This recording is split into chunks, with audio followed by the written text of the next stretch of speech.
This week news to me comes to you powered by the same app we used for the Iowa Caucus. Uh-oh.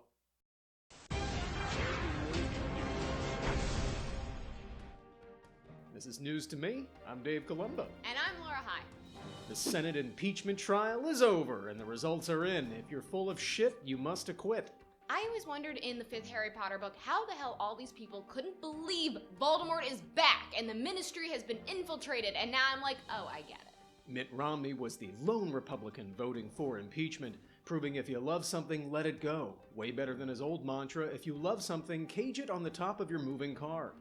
It says something when the Mormon is the most badass of the right. I never thought I'd say it, but the Mormon guy who's afraid of coffee, fears porn, has got some brass ones. Enjoy your planet, Mitt. The Senate also voted that he did not obstruct Congress, though the jury's still out on obstruction of his pores, lungs, arteries, and marriage. Democrats are still reeling after the collapse of the Iowa Caucus. Whoa, move over, Des Moines Knitting Festival flyer misprint. There's a new biggest debacle in Iowa history.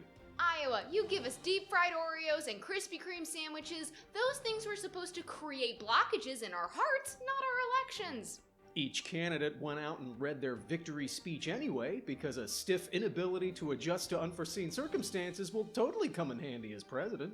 Dems, don't announce victory before it happens. We're trying to move away from the narcissistic Cheeto. Joe Biden proved he's the candidate who can win by coming in fourth. Boy, that might look bad if our country weren't so bad at math. Uncle Joe, you are like Frosted Tips. You had your time, but now it just seems forced. Plus, no one can get over you at your worst. Meanwhile, the president delivered a powerful State of the Union speech, though everything sounds good when you're not telling the truth. In an unrelated story, Superbowl MVP Dave Columbo publicly asked Jennifer Connelly to stop stalking him so he can spend more time running his pug nursery. After the speech, Nancy Pelosi ripped up his speech on camera. Yeesh, this is more meme-worthy than last year's sarcastic clap. What's she gonna do next year, twerk in his face? Trump just hit her give no more fucks moment. Every woman has that line when we realize I've done everything right. I've picked up your socks, cooked all your meals, been a good woman, and you still treat me like shit. So I'm shaving my head, call me Heisenberg, because now I am the one who knocks. I don't know why he bothered with a speech since he perfectly showed us the State of the Union on Sunday. Kaepernick is somewhere just thinking, remind me how much I offended you? He touted strong economic numbers, though the economy is like the president's belt. It looks worse when you adjust for inflation. Yes, there are so many jobs in this economy. Oops, I'm sorry. I mean, we have to have so many jobs in this economy. He then awarded Rush Limbaugh the Presidential Medal of Freedom, putting him in the company of Neil Armstrong, Maya Angelou, and George O'Keeffe. Listen, some make art with oil paint on canvas, some use prescription pills, cigar ash, and discarded chicken bones. To be fair, at least we can recognize Rush with his new shiny medal when he's at a Klan meeting. Jennifer Lopez and Shakira rocked the Super Bowl halftime show that was somehow morally controversial. Kellyanne Conway defended the performance, saying Shakira's hips don't lie, they just offer alternative facts.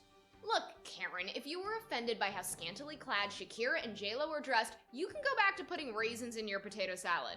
In this political climate, they featured many different kinds of Latina and African dances, nods to the Middle East, kids in cages, a Puerto Rican flag, and Latina kids singing Born in the USA. This wasn't a show, this was a badass political statement with rhythm. Meanwhile, the only way men felt comfortable commenting on the show was with comparisons to the game. Shakira was more flexible than Mahomes in the pocket, and J-Lo's pole definitely held up better than San Francisco's defensive line. A school is being sued by Disney for illegally playing The Lion King during a fundraiser. Which is a perfect time to advertise my royalty-free Disney knockoffs, Small Fish Woman, Deformed Peasant of a Nondescript French Cathedral, and 8.5 dozen albino greyhounds. Disney, pick a lane. You either can create dreams or squash dreams. You can't be both the genie and Jafar. The school plans to use the classic court defense, Hakuna Matata. That's it for this week. Thank you so much for watching. Please tell a friend, share, like, subscribe, and follow below.